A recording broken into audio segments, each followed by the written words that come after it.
Hello guys, welcome back quality classes with Anu Agrahari. अगर आप इस चैनल पर नए हैं तो चैनल को सब्सक्राइब कीजिए और बेल आइकन को प्रेस करके ऑल नोटिफिकेशन पर सेट कीजिए। अगर आपको ये वीडियो लास्ट में पसंद आता है तो ये वीडियो को लाइक ज़रूर कीजिए, क्योंकि लाइक फ्री होता है। चलिए आज के टॉपिक पर आते हैं। जैसा कि मैं ये सुपर टेट का क्लास चला रही हूँ, अभी मुझे क्लास स्टार्ट किए ज़्यादा दिन नहीं हुए, तो मैंने एक सिलेबस में पूरा एक वीडियो में पूरा सिलेबस बताया है और उस सिलेबस के अकॉर्डिंग मैं अब आगे बता रही हूँ। तो हम लोग एक चैप्टर जो है पर्यावरण और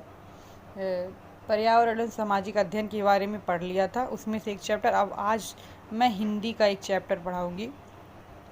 हिंदी और इंग्लिश और संस्कृत, ये हमारे 3 लैंग्वेज है। इन तीनों लैंग्वेज से 40 नंबर की क्वेश्चन पूछेगा, इसलिए इसको जो है हम लोगों को पढ़ना बहुत ज़रूरी है। और ये बहुत टफ़ नहीं होता है, ये इजी भी है। तो इसलिए आज मैं हिंदी का एक चैप्टर लाई हूँ जो कि बेसिक है, और चैप्टर का नाम है वर्णमाला। तो चलिए अब वर्णमाला के बारे में पढ़ते हैं। वर्णमाला। वर्णमाला में वर्ण किसे कहते हैं? वर्ण वो होते हैं जिनका खंडन नहीं किया जा सकता, जिन्हें तोड़ा नहीं जा सकता है। जैसे आ है, इसे हम तोड़ नहीं सकते। क है तो इसे हम तोड़ नहीं सकते, ये सबसे छोटा वर्ण है। तो जिसका भी हम खंडन नहीं कर सकते उसे वर्ण बोलते हैं। जैसे आ, क, च, प, ये सब एग्जाम्पल्स हैं। अब देखिए, हिंदी वर्णमाला में कुल 46 वर्ण होते हैं। टोटल तो 52 होते हैं। उसमें से कैटेगरी क्या क्या है, जिसमें से 46 वर्ण होते हैं, 3 संयुक्त वर्ण होते हैं और 1 मिश्र वर्ण होता है और 2 अयोगवाह वर्ण होता है।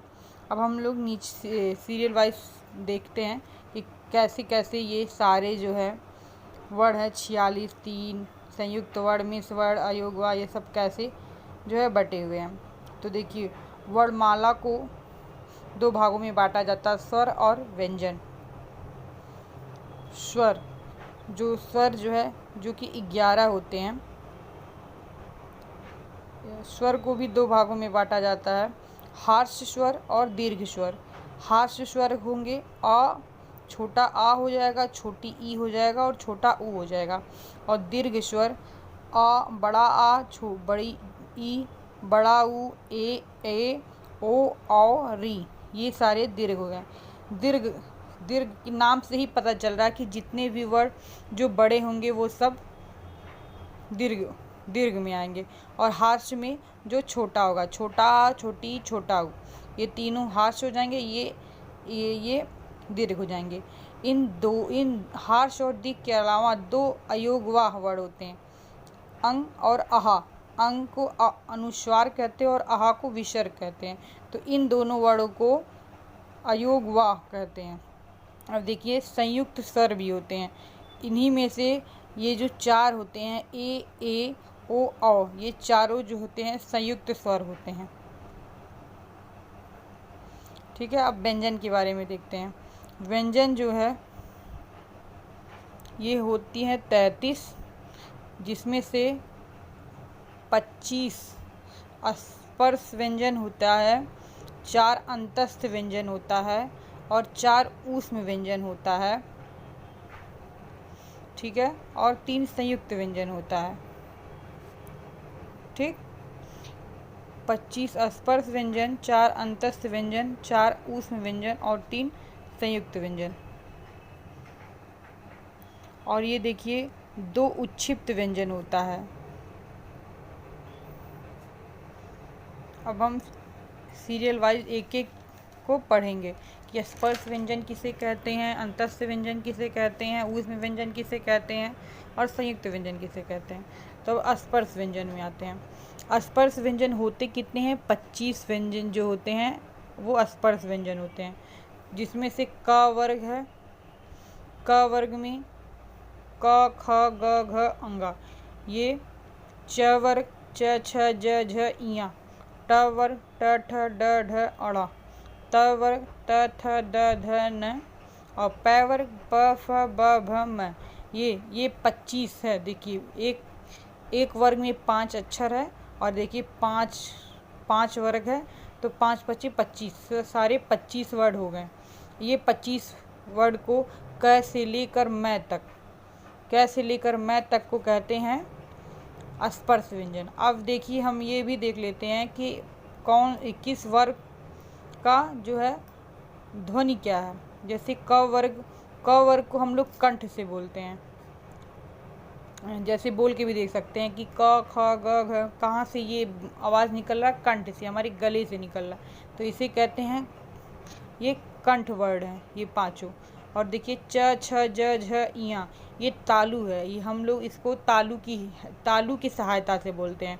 च छ ज झ इयाँ, तो ये क्या, ये तालु वर्ड है, अक्षर है। अब ये देखिए ट ठ ड ढ अड़ा, ये है मूर्धा मतलब कि जब हम कोई अक्षर बोले और उसमें हमारी जीभ मोड़ के बोलना पड़े। जैसे कि ट में क्या, जब हम बोल रहे हैं ट, तो हमारा जीभ क्या है, वो थोड़ा सा मुड़ जा रहा है। तो जिस भी अक्षर को बोलने में हमारी जीभा थोड़ी सी मुड़ जाती है तो उन्हें मूर्धा कहते हैं। तो देखिए ट ठ ड ढ अड़ा, ये पांचों वर्ड मूर्धा हो जाएंगे। और फिर देखिए त थ द ध न, इसको बोलने के लिए हम लोगों को दांत की सहायता लेनी पड़ रही है। हमारे जो है देखिए बोल के देखिए तो हमको क्या करना पड़ रहा है, हमारा जीभ जो है दांत से लड़ रहा है, तो ये जो वर्ग हो जाएगा ये दंत हो जाएगा। और फिर देखिए प वर्ग प फ ब भ म, इसको हम लोगों को होठ की सहायता से बोलना पड़ रहा है। प फ ब भ म बोल के देखेंगे तो आपको ये सब समझ में आ जाएगा। जब आप इसको अनुभव करेंगे तो आपको इसको रटने की भी ज़रूरत नहीं पड़ेगी, आप ये बोल के ही आपको याद हो जाएगा कि कौन सा वर्ड कंठ है, कौन सा तालु है, कौन सा मूर्धा है, कौन सा दंत है, कौन सा ओष्ठ है। अब आइए हम लोग अंतस्थ व्यंजन पे आते हैं। ये देखिए अंतस्थ व्यंजन 4, ये य र ल व, ये जो 4 व्यंजन है इसे अंतस्थ व्यंजन कहते हैं। य र ल व, और उसमें व्यंजन तीनों स होता है और एक ह। देखिए बड़ा सा, मूर्धन्य स, छोटा सा और है, इसको उसमें व्यंजन कहते हैं। और ये देखिए संयुक्त व्यंजन, ये संयुक्त व्यंजन है सॉरी एक वर्ड छूट गया है इसमें, ये 4 वर्ड जो है ये संयुक्त व्यंजन है। ये स्वतंत्र नहीं, ये एक अक्षर 2 व्यंजन से मिलके बना हुआ है। अभी इसको आगे हम बताते हैं, इसमें बस अभी ये याद कर लीजिए कि अंतस्थ कौन सा है, य र ल व, और उसमें है स ह, और संयुक्त हो गया छ त्र ज्ञ स। अब देखिए बाह्य प्रत्यय के आधार पर संपूर्ण व्यंजनों को 2 भागों में विभाजित किया जाता है। अब किसको, व्यंजन को ही 2 भाग में बांटते हैं, अल्प प्राण महाप्राण। जब हम बोलते हैं और जब हमको बोलने में अधिक श्वास मतलब सांस लेना पड़ रहा है जिस चीज़ को बोलने में, तो उसको कहते हैं महाप्राण। और जब बोलने में कम श्वास की ज़रूरत पड़ती है तो उसको कहते हैं अल्प प्राण और महाप्राण। जब ज़्यादा अधिक बल लगे तो हो जाएगा महाप्राण, और जब कम बल लगे तो हो जाएगा अल्प प्राण। अब देखिए इसमें देखते हैं कि कौन कौन सा वर्ड अल्प प्राण है और कौन सा महाप्राण है। तो ये देखिए अल्प प्राण और महाप्राण के लिए एक फॉर्मूला है 135 और 24। तो आप ये याद कर लीजिए 135 और 24, ये याद कर लेंगे। 135/24 याद कर लीजिए। 135/24 बराबर अल्प प्राण बटे महाप्राण। तो देखिए अब ये 135 है क्या,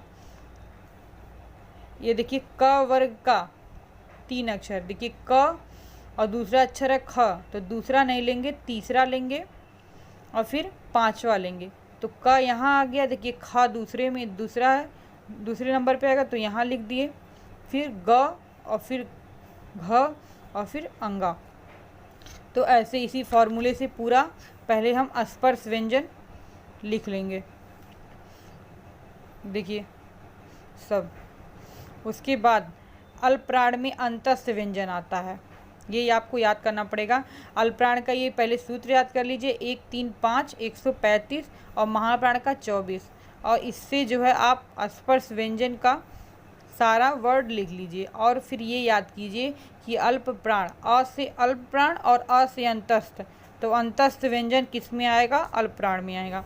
और देखिए महाप्राण पहले इसमें यहाँ तक लिख लेंगे आप, भ तक, और फिर ये देखिए ऊष्म व्यंजन, ऊष्म व्यंजन किस में आएगा? महाप्राण में आएगा। इससे क्वेश्चन एक जरूर पूछता है, अल्प प्राण, महाप्राण और अघोष और सघोष से एक क्वेश्चन जरूर पूछता है, तो ये एक तरह से इम्पॉर्टेंट है। ये देखिए अब आगे इसके चलते हैं। ध्वनियों के उच्चारण में तंत्रियों के कंपन की प्रक्रिया होती है। इस कंपन के कारण वर्ण के उच्चारण के साथ जो तरंग वायु के साथ बाहर आती है उन्हें घोष कहा जाता है। इस आधार पर वर्णों को दो भागों में बांटा जाता है, सघोष और अघोष।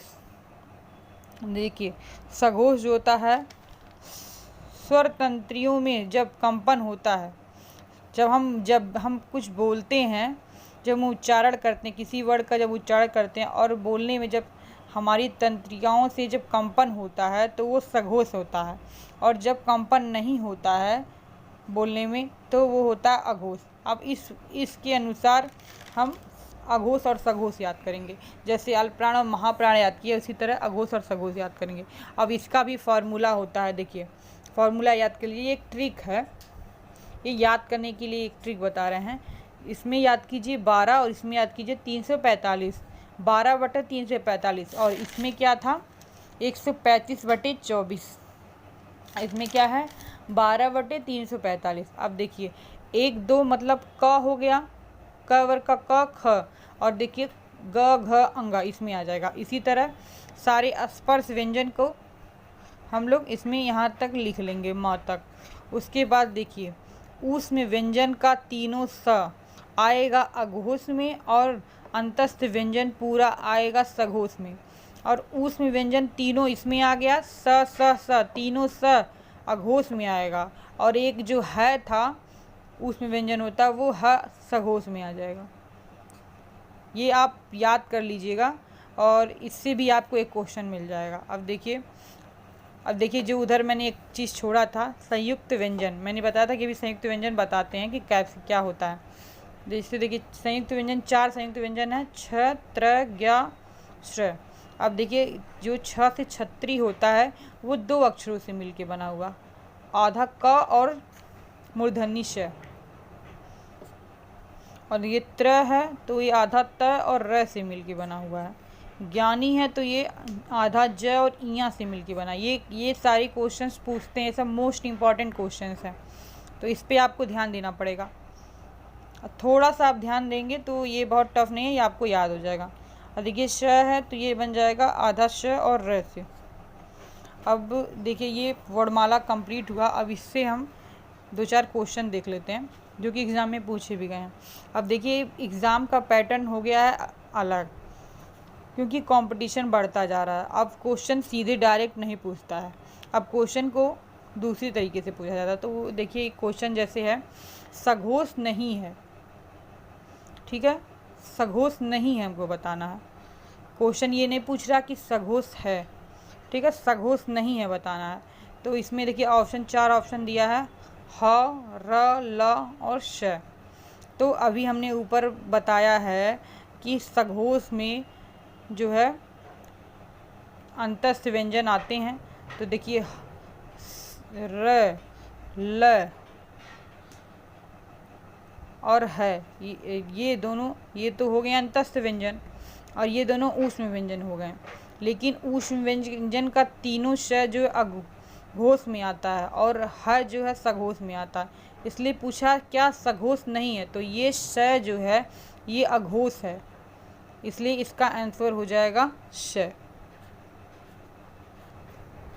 अब देखिए दूसरा कुछ कह रहा अर्ध स्वर है, तो इसमें से अर्ध स्वर कौन सा है? देखिए ए में ऑप्शन दिया य और व, बी में दिया ई और ऊ, सी में दिया है री ली और इसमें दिया है री और श। तो इसका आंसर हो जाएगा छोटी ई और ऊ। और ये देखिए अंतस्थ व्यंजन है, पूछ रहा अंतस्थ व्यंजन। तो अभी मैंने बताया अंतस्थ व्यंजन कौन कौन से होते हैं, य, र, ल और व। अब इसी में से देखिए, इसमें से इस चारों वर्ड में से कौन सा इसमें दिया ऑप्शन में? तो इसमें ऑप्शन में देखिए ये चौथा दिया है व, इसमें व दिया ना, तो ये हो जाएगा अंतस्थ व्यंजन है इसका आंसर। अल्प प्राण नहीं है। ये अल्प प्राण के लिए मैंने एक फॉर्मूला अभी को बताया है आपको, क्या बताया था, 135/24। और क्या बताया था कि जो इसमें आते हैं अंतस्थ व्यंजन और इसमें आते हैं ऊष्म व्यंजन। तो देखिए इसमें से अंतस्थ व्यंजन कौन कौन सा है, य, र, ल, व, ये तीनों है अंतस्थ व्यंजन। तो इसका मतलब ये तीनों महाप्राण है और ये ह जो है ये अल्प प्राण है। इसका आंसर हो जाएगा। ओके गाइज, ये चैप्टर हुआ समाप्त। और अगर आपको ये चैप्टर पसंद आया हो तो मेरी वीडियो को ज़रूर लाइक कीजिएगा और इसे शेयर भी कीजिएगा। Given that's how we live it, don't be mad at the system, it's simply how we've existed. I hear a lot of people talking like they politicians and choose to